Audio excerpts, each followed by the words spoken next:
Hey guys, what's going on? Welcome again to my YouTube channel, Eric Brothers YouTube. I say welcome again to my YouTube channel, Eric Brothers YouTube. And so today I'm going to be continuing a series on NBC training, nuclear, biological, chemical warfare.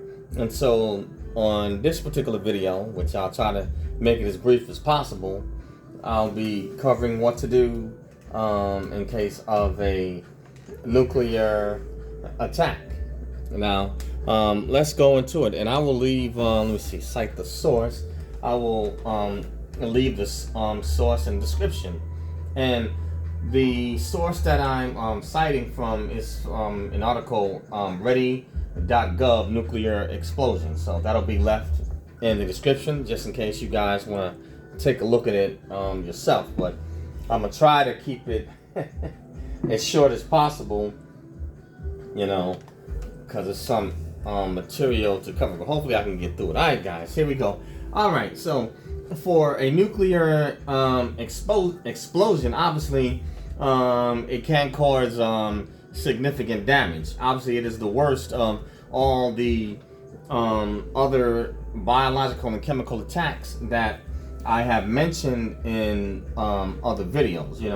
With nuclear attack or explosion, you obviously have the danger of radiation fallout, and different types of things can occur if there's radiation fallout or radiation sickness. And some of that can be things like immediate hair loss, nausea, teeth falling out, bones becoming immediately brittle, just to name a few. Obviously if contact with the skin would basically cause it to melt off the bone or off the body.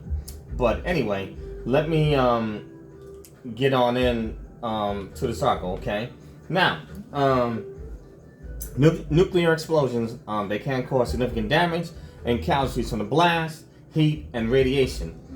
But you can keep your family safe by knowing what to do and being prepared if it occurs.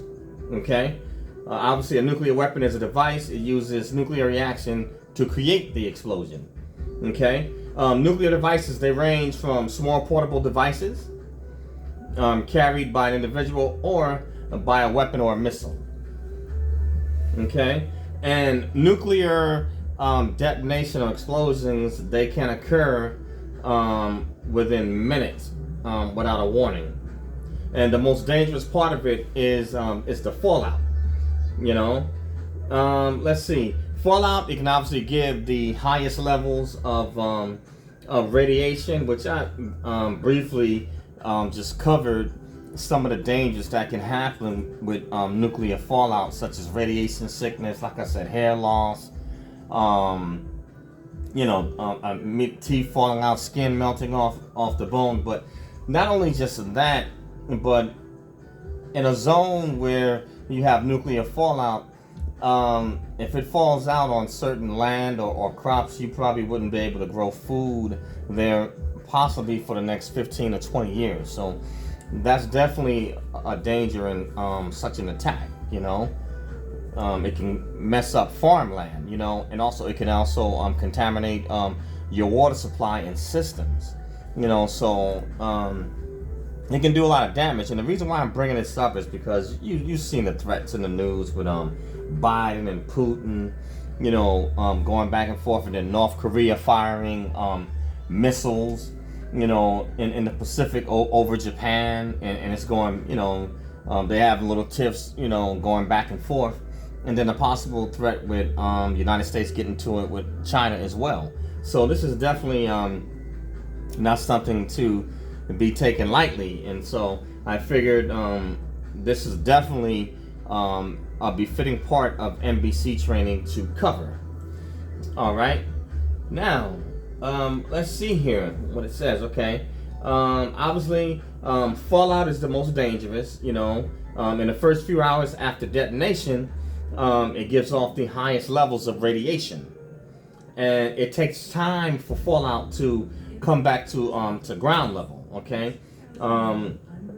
Oftentimes it can be more than say 15 minutes, outside of the immediate blast zones where it's been damaged at. And supposedly 15 minutes is enough time to prevent significant exposure to radiation. Now it gives there are simple steps to follow. Okay, number one, get inside. Get inside to the nearest building to get shelter and to avoid radiation. Obviously, brick or concrete, are the best protective measures. Number two, remove any contaminated clothing, or items, and make sure you wipe off and you wash all unprotected areas of your body. Make sure you wash it off. And so these include, make sure you don't touch your eyes, nose, and mouth if at all possible. And now there's a caution that not to use disinfectant wipes, and also hand sanitizer does not protect against fallout. You're gonna need the basics, soap and water.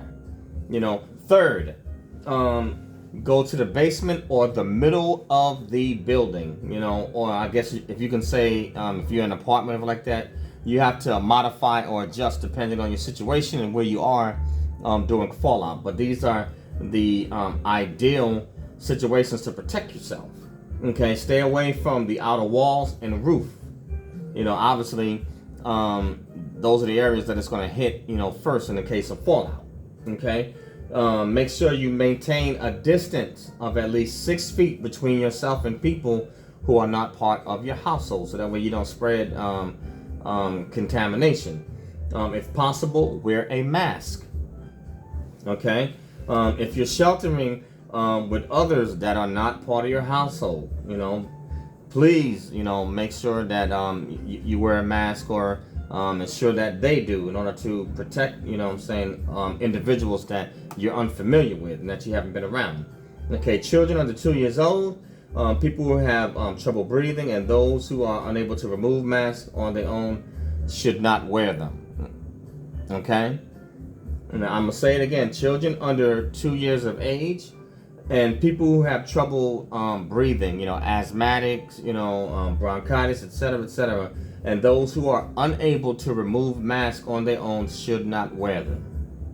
All right. Next, make sure that you stay inside for at least 24 hours, unless you are told to move or come out by local authorities that will provide, other instructions. Okay. And make sure you practice your social distancing at least 6 feet, and continue to decontaminate. Using soap and water. For those that are able to wear masks, if you have them, wear your mask. To protect yourself. Okay. The best thing, for you and your loved ones, stay inside, and also make sure you stay tuned to what is going on in terms of the news, or when they give you those warnings, on a TV, or even if you hear the I guess they give you a type of alarm, throughout your city or area that you're staying in. So make sure you stay tuned and be aware, and pay attention. Make sure you pay attention. Let's see what else. Let's see. Okay, battery operated hand crank radios will function after a nuclear detonation, which is good. Cell phone, text messaging, telephone, and internet services may be disrupted or unavailable during nuclear fallout. Which would make sense. So in the event of something like this happening in a nuclear attack, you may have to go back to a more old school or primitive way of communication, or the high tech that we have become accustomed to might be temporarily suspended. Okay. Now, obviously, there's advice, to try to prepare now. One of them would be to make sure you know a shelter location in your area. and that means whether it's school, home, work, make sure Obviously, best locations are underground, or in middle or larger buildings, which would make sense, gives you more space, and so you can get to the center of it, and you're protected from the fallout because you're not closer to the roof or closer to the walls and windows. Okay. Next, while commuting, make sure you identify appropriate shelters, so you know exactly where to go in your area or whatever area you're in case of a detonation. Okay. Now, with COVID-19 in place, many places that would normally be open might be closed, but I mean, hey, a nuclear attack, you're talking about the most of extreme situations, so you have to adapt, and make the best of it, or get shelter where you can. Okay. Outdoor areas. Okay. Vehicles, mobile homes. Okay. They don't provide adequate shelter, so it's suggested that you look for basements or the center of large multi-story buildings, so it provides levels of protection for you, and your loved ones.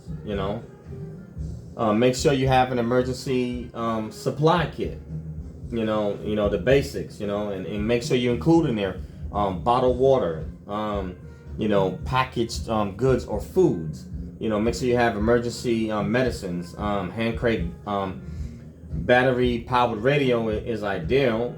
This is going back old school. Flashlight, extra batteries.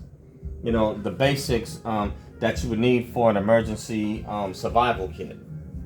And like I said, for you guys that are already in the military or vets, you guys pretty much know this because we've been provided the training. But even for us vets, sometimes we need a refresher, especially after we've been out the military for a while. And for those that are in the military, make sure you take your NBC training seriously and pay attention, because I'm quite sure you guys are probably on alert or on standby now, with the threat with Russia and China and things that are going down. But take your training seriously and refer to if all else fails, always refer back to your manuals. You guys are the military, you get your training manuals for nuclear, biological, and chemical attacks. Look in those manuals. That's what they give them to you for. It's to help provide assistance. And then also, if for those in the military, contact your people that handle your disaster and preparedness teams, so they can give you other clues on what to do, and also contact bioenvironmental. These are organizations, or career fields in the military, and these people are at every base, and so they can help you out. And if there are federal civilians or contractors that are working on base and you need advice, you can also contact these individuals that work in these particular career fields, so that they can provide you with guidance, assistance, and manuals and instruction, so you know how to prepare yourself in the event something like this or a catastrophe like this should ever happen. Sorry for being so long-winded, guys. Okay, and obviously, doing a nuclear, like I said, should it ever happen, you want to shelter in place as much as possible and avoid going around any others. Stay in place. Let's see. Okay, survive during a nuclear attack. Obviously, should that happen in your area, you would get like an imminent, a warning of an imminent attack. Which those of us veterans and military, we know about this. With our MOP levels and stuff like that. And what your MOP levels will do, they'll tell you what level of the attack or threat that you're in. So it'll say either imminent warning, MOP level 1, obviously, in most cases, is going to be green. And then as you progress all the way down to number 2, 3, and 4, that's when it gets more severe, and you have to put on your protective gear and equipment, and then also you have the different threat conditions, Alpha, Bravo, Charlie, and Delta. Delta being the most severe. If a nuclear attack ever would have happened, we would automatically be in threat condition or threat con Delta. or it would be, the roads would be declared black, which means that it's unsafe, and you need to shelter in place and be fully protected, wearing your gear until the particular professionals give clearance and instructions on when you are allowed to move about, the base, the city, or whatever location that you're in. But once we go to Delta, that is the highest threat level or threat condition. That means that attack, it is imminent danger, and it is going down. Let's see what else. Like I said, make sure you stay tuned and pay attention to the news or any warnings that you have. Okay, now let's see. After you have a fallout, okay, obviously you want to make sure you continue to decon or decontaminate. Make sure you take showers. And that includes, make sure you clean and decon if you have pets. Decon and clean your pets. Obviously, to be honest with you, the best protection for a nuclear fallout would obviously be in a blast shelter, in which you have those. I would believe in every city with certain dignitaries or officials would know where those are, and definitely on military bases you have fallout shelters, and where they can seal it, behind a blast door to keep, I guess you can say, outside air from getting in, and that'll keep radiation and contamination out. But that's in the extreme cases, obviously the military would fall under that, and probably certain dignitaries and officials, have secret shelters with those type of heavy blast doors where they can seal it, and they lock it and close it, and it seals out the outside air from the outside, and it would prevent radiation or any type of contamination from getting inside and infecting the air or any fallout. Okay, what are some of the hazards related to nuclear explosions? A bright flash. Okay, it's so bright it can cause temporary blindness. Let's see, for obviously for a minute, you got the blast wave. The blast wave alone can cause death, injury, and damage, to structures. I'm talking about for miles also, not just in the immediate zone. Obviously, radiation, which can cause damage. It can cause cell damage, and large exposures of it can lead to radiation sickness, which you don't want to go through that. Obviously, fire and heat from the blast, which can cause death, burn injuries, and also damage to structures for several miles out. EMP, electromagnetic pulse, okay, which can damage electrical power equipment, your grids, for several miles, and it can cause disruptions, to power and further on. And obviously, lastly, is the fallout, radiation, visible dirt and debris, raining down for several miles that can cause sickness to those who are outside and exposed to it. So, obviously, we've never been through one here in the United States, but this is nothing to play with, especially with the tensions that we have going on in Ukraine, and definitely between the United States, Russia, and China. And then we'd already had our beef with North Korea, and it would be no surprise that they would start acting up when they see us getting in tense relations with China.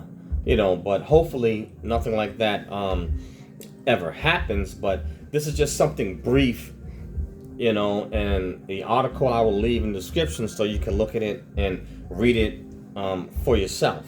But definitely make sure that you prepare as best as you can. But hopefully this information was helpful. And the name of this video is NBC training, and I believe this may be part 4, part 5, but just what to do in case of a nuclear attack. But that's all I have on this one, guys, and sorry if it was too long-winded, but just trying to get the information out, and hopefully it was helpful. The name of my YouTube channel is Eric Broadus YouTube. That's EricBroadus YouTube, or ericbroadusyoutube.com. And I also have a podcast called Snacks Thoughts, SNAKZTHOUGHTS, Snacks Thoughts. And you can find my podcast on Acast, Anchor, Spotify, Spreaker, Google Podcasts, iTunes, iHeartRadio, Apple Podcasts, and SoundCloud Radio and iHeart, and a host of other social media platforms. Lastly, I'm teaching courses on Skillshare, on how to succeed in the military, cultural diversity, leadership, and a host of other topics. So please join the class at Skillshare. Link will be in the description. Join Snacks Thoughts, and subscribe to my YouTube channel, Eric Broadus YouTube. Leave a comment, like to dialogue with you. If you don't like the video, hey, hit the unlike button as well, but still leave a comment. Everyone is entitled to their opinion, and you may have some information that I may not have. I could have missed something. And smash that bell to become a subscriber. And please share Eric Broadus YouTube and Snacks Thoughts with friends, family, enemies, frenemies, cats, dogs, rats, and bats. Share it, guys. Push it out, all right? This is all I have on this one. Again, this is NBC training, all right? I believe this is part 4 or part 5. But I'll catch you on the next one with some more content from Snacks Thoughts and some more military content. Peace out, guys. Enjoy your evening.